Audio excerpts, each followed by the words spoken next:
ભાભર તાલુકાના અબાસણા ગામનો ઠાકોર જગદીશ નામનો યુવાન ગુમ થયો હતો। તેની લાશ નર્મદા કેનાલમાંથી મળી આવી।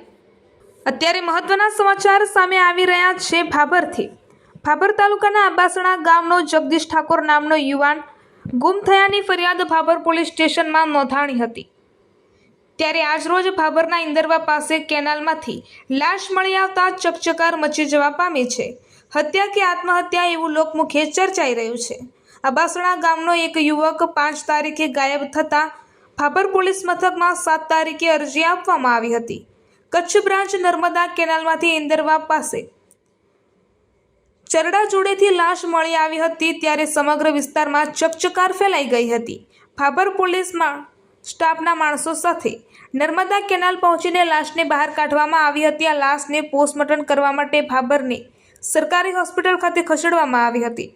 લાશ નર્મદા કેનાલના પાણીમાં ઘણા સમય સુધી રહેતા લાશ ફૂલી જતા પોલીસે લાશને ઓળખવિધિ હાથ ધરી હતી। મર્ડર કે પછી આત્મહત્યા એ બાબતે ભાભર પોલીસે વધુ તપાસ હાથ ધરી હતી। વહેલી સવારે નર્મદા કેનાલમાંથી લાશ તરતી મળી આવતા ભાભર પીઆઈ સહિત ભાભર પોલીસ સ્ટાફના માણસો ઘટના સ્થળે પહોંચ્યા હતા। ઘટનાને પગલે આજુબાજુના વિસ્તારમાંથી લોકો મોટી સંખ્યામાં નર્મદા કેનાલ ઉપર દોડી આવ્યા હતા। જેનું મર્ડર કરનાર મુખ્ય આરોપીને હાલમાં ભાભર પોલીસે રાઉન્ડ અપ કરેલ છે સહિત અન્ય આરોપીની શોધખોળ કરવા માટે ભાભર પોલીસે 4 ટીમો બનાવેલી છે। અન્ય આરોપીને પકડવા માટે ભાભર પોલીસ સહિત અલગ અલગ ટીમોએ ચક્રો ગતિમાન કર્યા છે। ભાભરની સરકારી હોસ્પિટલમાં પોસ્ટમોર્ટમ કર્યા બાદ બોડીને તેના વાલી વારસાને સોંપવામાં આવેલ।